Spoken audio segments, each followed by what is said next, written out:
అలాగే నాగ చైతన్య మత్స్యకారుడి రోల్ అయితే పోషించారు. మరి సముద్రంలో వేటాడి వెళ్ళి నెలల తరబడి అక్కడ ఉంటారు వాళ్ళు. వాళ్ళకి ఏమవుతుందో లేదో, ఎప్పుడు ఏ వార్త వినాల్సి వస్తుందో అనేది అన్నట్టుగా అయిపోతుంది. ఇంతకుముందు మీరు ఒక సీన్ కూడా చెప్పారు, లోనికి వెళ్తే ఎవరో చనిపోతే హీరోయిన్ కూడా మాట తీసుకుంటుందని చెప్పి. జనరల్గా ఫిషర్మెన్ లైఫ్స్ అంతే అలా ఉంటాయి. ఆ లైఫ్ స్టైల్ చూపించాడా అంటే మరీ ఎట్లా ఉంటుందంటే అదే చెప్తున్నాను, వెళ్ళడం సీలోకి భుజతల్లి అని మాట్లాడతాడు, సిగ్నల్ పోతుంది. ఆ తర్వాత మళ్ళీ ఈయన రావడము, వీళ్ళిద్దరి తాలూకా కెమిస్ట్రీ.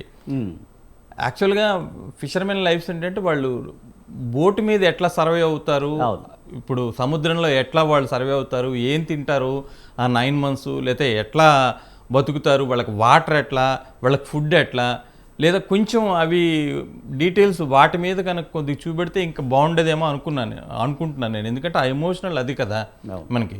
ఇప్పుడు సముద్రంలోకి బోట్ వెళ్ళడము, మళ్ళీ 2 రోజుల తర్వాత భుజతల్లి అని వచ్చేయడము, లేదా ఈమెమో వెయిట్ చేస్తుండడము బోటు కోసము, అది కాకుండా వాళ్ళ తాలూకా లైఫ్స్ మీద కొంచెం ఇంకా డీటెయిల్డ్గా వెళ్తే బాగుండేదేమో అని నా అభిప్రాయం. ఎందుకంటే వీళ్ళు మరి రీసెర్చ్ చేసామన్నారు కదా, ఇప్పుడు రీసెర్చ్ చేసినప్పుడు వాళ్ళు 9 months సీలో ఉంటారు వాళ్ళు. వీడు చిన్న బోట్ వేసుకొని 9 months 20 మంది ఎట్లా సర్వే అవుతారు, వాళ్ళకి ఫుడ్ ఎట్లా, వాళ్ళకి వాటర్ ఎట్లా, ఎందుకంటే తీసుకెళ్ళాలి ఇక్కడ నుండి, వాళ్ళకేం రాదు సీలో, మరి వాళ్ళు ఎలా ప్రొవైడ్, అవన్నీ కొద్దిగా డీటెయిల్స్ కొంచెం ఆయన డైరెక్టర్ దాని మీద కాన్సన్ట్రేట్ చేసి ఆ ఎమోషన్ క్యాప్చర్ చేసి ఉంటే కనుక బాగుండేది, న్యాచురల్గా ఉండేదే నేను అనుకుంటున్నాను. సార్ అలాగే పాకిస్తాన్లో చిక్కుకున్న హీరో కోసం అయితే హీరోయిన్ అక్కడికి వెళ్తుందని చెప్పారు. పాకిస్తాన్ వెళ్ళదు, ఢిల్లీ వెళ్తుంది.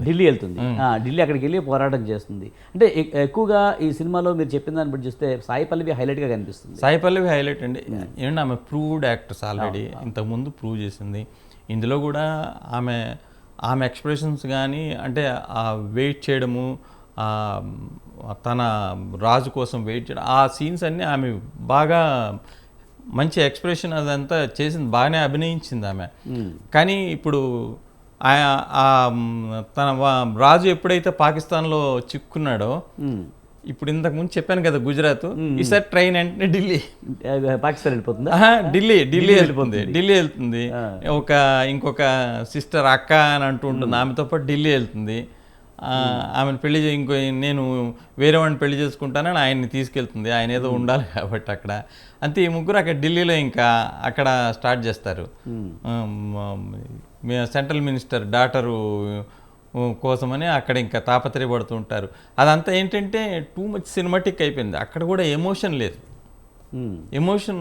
కొద్దిగా ఎమోషనల్ ఉండి, ఇప్పుడు మీకు రోజాలో చూస్తే ఆమె మీకు ఎంత సఫర్ అవుతుంది, నేను అనేది ఆ పెయిన్ ఉండాలి, అక్కడ చూపించాలి. మీకు సినిమా చూస్తున్నప్పుడల్లా మనం ఏంటో సంథింగ్ మిస్ అవుతున్నాము అని అనిపిస్తూ ఉంటుంది. వాళ్ళిద్దరు కెమిస్ట్రీ బాగుంటుంది, మళ్ళీ కొన్ని సీన్లో నాగ చైతన్య సాయి పల్లవి, కానీ మనకేమనిపిస్తుంటుంది అంటే సంథింగ్ ఈజ్ మిస్సింగ్ అని అనిపిస్తూ ఉంటుంది. మీకు సెకండ్ హాఫ్లో కూడా జైల్లో, ఇప్పుడు పాకిస్తాన్ ఇండియన్ జైలు అన్నదే కొంచెం కఠినంగా ఉంటుంది. వీళ్ళు పాకిస్తాన్ జైల్లో టీవీలో న్యూస్ అన్నీ చూస్తుంటారు, గెంతుతుంటారు, పాటలు పాడుతుంటారు, ఎగురుతుంటారు. అంటే ఆ జైల్లో వీళ్ళు ఎట్లా స్ట్రగుల్ అయ్యారు, సఫర్ అయ్యారు అన్నది కొంచెం ఇంకా పెయిన్ఫుల్గా, ఎమోషనల్గా తీస్తే బాగుండేది. మరి ఆయన సెట్ వేసాను అన్నాడు కదా, jail set, Pakistan jail set ఏదో వేసాను అన్నాడు మరి ఆయన. సో అందుకని సెట్లో లాగే ఇది కూడా ఏదో నడిపిద్దాం అన్నట్టుగా నడిపించారు. రైట్ సార్, ఇప్పుడు బ్రేక్లోకి వెళ్దాం. బ్రేక్ తర్వాత మనం ఇది తండ్రికి సంబంధించిన మూవీ రివ్యూ చూద్దాం సార్. ఇప్పుడు సురేష్ గారు, ముఖ్యంగా ఈ సినిమాకి సంబంధించి డైరెక్టర్ గురించి మాట్లాడుకోవాలి మనం, చందు మొండెడ్డి గురించి. ఆయన గతంలో నాగచైతన్య సవ్యసాచి తీశాడు, ప్రేమం తీశారు, అవి కూడా బాగానే ఆడే. సవ్యసాచి కొంచెం అటు ఇటుగా ఆడినట్టుంది సార్. అలాగే సవ్యసాచి సరిగా ఆడలేదు. అవును, కార్తికేయ కూడా ఏంటో కాదు, కార్తికేయ బాగానే అనిపించాడు. ఎలా అనిపించింది దర్శకత్వం? కార్తికేయ ఫ్యాంటసీ కాబట్టి ఆయన కొంచెం దాంట్లో వెళ్ళొచ్చు. ఇదేంటంటే ఎమోషనల్. ఇది వీళ్ళు ముందు ప్రీ రిలీజ్ ఏం చెప్పారు, ఒక ఆయన కథ తెస్తే అది మరీ డాక్యుమెంటరీ లాగా ఉంది, దాన్ని కొంచెం సినిమాటిక్ చేయాలి అని అన్నారు. అంటే వీళ్ళ మాటల్లో చెప్పాలంటే ప్రీ రిలీజ్కి ముందు వీళ్ళందరూ మాట్లాడతారు కదా, డైరెక్టర్, ప్రొడ్యూసర్, యాక్టర్స్ వీళ్ళందరూ కూడా. సో ఆయన ఎవరో కార్తీక్ అన్న ఆయన కథ తెచ్చాడు, కథ తెస్తే అది మరీ డాక్యుమెంటరీగా ఉంది, దాన్ని సినిమాటిక్గా మార్చాలి అని అన్నారు. నేను అనేది ఏంటంటే టూ మచ్ సినిమాటిక్గా మార్చేశారు అది కథని. ఏంటంటే ఆ పెయిన్ చూపించాలి మీకు, వాళ్ళు ఎంత స్ట్రగుల్ అయ్యారు, పాకిస్తాన్ జైల్లో వీళ్ళని ఎలా ఇబ్బంది పెట్టారు, ఎలా ఇబ్బంది పడ్డారు వీళ్ళు. అది కనుక ఆ పెయిన్ కనుక చూపించి ఆ ఎమోషన్ క్యాప్చర్ చేస్తే బాగుండేదని అనుకుంటున్నాను నేను. అక్కడ మొత్తం మిస్ అయిందంటారు. ఎందుకంటే వీళ్ళు అక్కడ పొలిటికల్ యాంగిల్ పెట్టేశారు ఎక్కువ. మీకు మరి కథ మార్చారేమో అనిపిస్తుంది. ఎందుకంటే వీళ్ళు అనుకున్న కథ ఒకటైతే మరి వాళ్ళ ఇప్పుడున్న పరిస్థితుల ప్రభావం వల్ల మార్చారేమో అనిపిస్తుంది. ఎందుకంటే ఇది తండేల్ అనేది వీళ్ళు 2 years బ్యాక్ అనుకున్న స్టోరీ కదా. ఆ తర్వాత షూటింగ్ కంటిన్యూస్ కొన్నాళ్ళు అక్కడికి వెళ్ళారు, శ్రీకాకుళం వాళ్ళతో పాటు ఉన్నామన్నారు. ఆ తర్వాత లాస్ట్ ఇయర్ మన ఇక్కడ కూడా పరిస్థితులు కొన్ని మారేగా, మారినప్పుడు కథలో కూడా కొన్ని మార్పులు చేశారేమో. అది కథకి మరి ఏంటంటే కొంచెం బలహీనపరిచింది అనుకుంటున్నాను, ఆ పొలిటికల్ యాంగిల్ తీసుకోవడం. ఇప్పుడు ఆర్టికల్ 370 అనౌన్స్ చేశారు, చేస్తే పాకిస్తాన్లో అల్లర్లు ఎందుకు అవుతాయి? అవును, ఇప్పుడు మీకు ఆర్టికల్ 370 అయితే మీకు అల్లర్లు అవ్వు. పాకిస్తాన్ అథారిటీస్ ఏమైనా మాట్లాడితే ఇండియన్ వాళ్ళకి మీరు ఎట్లా అనౌన్స్ చేస్తారని ఏదైనా అడగచ్చు. పాకిస్తాన్లో అల్లర్లు అవ్వడం ఏంటి? వీళ్ళు వెళ్తున్న ఈ ప్రిజనర్స్ వెళ్తున్న బస్సు మీద అటాక్ చేసి ఇండియన్స్ కదా వీళ్ళని పట్టుకుంటాం మేము, అవన్నీ కూడా టూ మచ్ సినిమాటిక్గా అది కథకి సంబంధం లేకుండా ఉన్నాయి. అంటే ఆర్టికల్ 370 కొంతవరకు పాకిస్తాన్లో కూడా కొంత అలజడి రేపిన మాట వాస్తవమే కదా, అందులో కొంతవరకు చూపించడంలో తప్పేముంది? తెలియదు, నాకు తెలిసి అంత అక్కడ ప్రజలు రియాక్ట్ అయ్యారు అక్కడ అంతా.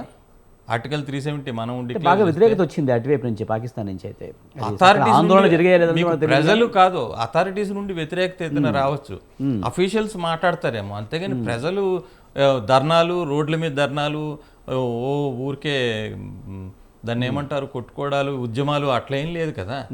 అక్కడ ఇక్కడ పెడితే అక్కడ ఎందుకు ఉద్యమం వస్తుంది అంత ఉండదు కదా. ఆ యాంగిల్ నేను అనేది కథని కొంచెం డైవర్ట్ చేసిందేమో అనుకుంటున్నా, వీళ్ళు మార్చారేమో అని అనుకుంటున్నా. దానికి బదులు వీళ్ళు పాకిస్తాన్ జైల్లో ఎట్లా సఫర్ అయ్యారు, వీళ్ళని ఎట్లా ఇబ్బంది పెట్టారు అన్నది చూపిస్తే ఆ ఎమోషన్ పెయిన్ కొంచెం ఆడియన్స్ ఫీల్ అవుతారు కదా, అరే వీడు అంత సఫర్ అయ్యాడు అని. ఇప్పుడు వాళ్ళు అదే కదా తీసుకునేది. మీకు అదైనాక మళ్ళీ వాఘా బార్డర్ దగ్గరకు వస్తారు. వాఘా బార్డర్ దగ్గర అక్కడ మీకు చైతన్య కొద్దిగా బాగా చేశాడు అక్కడ, కానీ ఎగైన్ అక్కడ ఏంటంటే మీకు జబర్దస్త్ మహేష్ అవతల ఆయన మీద మీకు అసలు ఎమోషన్ పండాలి కదా, మనకి ఆడియన్స్ ఫీల్ అవ్వాలి కదా. అది డైరెక్టర్ ఏంటంటే అవన్నీ too much cinematic, too much political వెళ్ళిపోయినాడు. లాస్ట్ మినిట్ లేదో ఇప్పుడు మనకి ఏమవుతుందన్న సినిమా తెలుసు ముందు, అక్కడ ఏమవుతుందన్న తెలుసు. అదేదో 12 గంటలకి మేము మళ్ళీ ఈ బార్డర్ నుండి ఆ బార్డర్కి అలౌ చేయడం అనడము, ఏదో 5 నిమిషాల ముందు ఆగిపోతున్నాం. ఆధార్ కార్డు వాడికి లేదంట, అందులో ఆధార్ కార్డు లేకపోవడం వల్ల ఆ 22 మందిలో 21 మంది యువతలకు వచ్చేస్తారు ఇండియన్ బార్డర్లోకి, ఒక్కడు ఉండిపోతాడు అక్కడ. ఆ ఆధార్ కార్డు కోసమని అదో పెద్ద సినిమాటిక్, శ్రీకాకుళం ఫోను, శ్రీకాకుళం నుండి తంబు, అదేదో ప్రింటర్ తీస్తుంటాడు కానీ ఇంతకే అదే ఆధార్ కార్డు కాదా అన్నది తెలియదు మనకి. అదే ఆధార్ కార్డు కాకపోతే ఇండియనా కాదు, ఆధార్ కార్డు లేదు కాబట్టి ఆయన పేరు లిస్ట్లో లేదంట, అందుకని ఆయనకు ఆధార్ కార్డు లేదు కాబట్టి అక్కడ ఉండిపోయాడు. అదొక చిన్న డ్రామా లాగా పెట్టారు. నేను అనేది అవన్నీ మరీ సినిమాటిక్ కాకుండా రియలిస్టిక్గా ఉండాలి. ఇప్పుడు మీరు రియల్ స్టోరీయే కదా తీసుకున్నది, వాళ్ళ దగ్గర నుండి మీరు ఇన్పుట్స్ తీసుకున్నారు కదా. తీసుకున్నప్పుడు మరి టూ మచ్ ఎందుకు సినిమాటిక్గా వెళ్ళడము? కొంచెం వాళ్ళు అసలు ఎట్లా సఫర్ అయ్యారు, వాళ్ళ తాలూకా ఏం జరిగింది, ఆ రియల్ ఇన్సిడెంట్ లాగా రియలిస్టిక్గా పెడితే బాగుండేది. మరి అది పెట్టకుండా ఊరికే అఫీషియల్స్ ఫోన్లు చేస్తూ హలో శ్రీకాకుళం నేను PA from PMO prime minister పిఏని ఆధార్ కార్డు థంబ్ ఇంప్రెషన్ అర్జెంటుగా పంపండి అని, ఇవన్నీ కూడా టూ మచ్ సినిమాటిక్ అనిపిస్తుంది.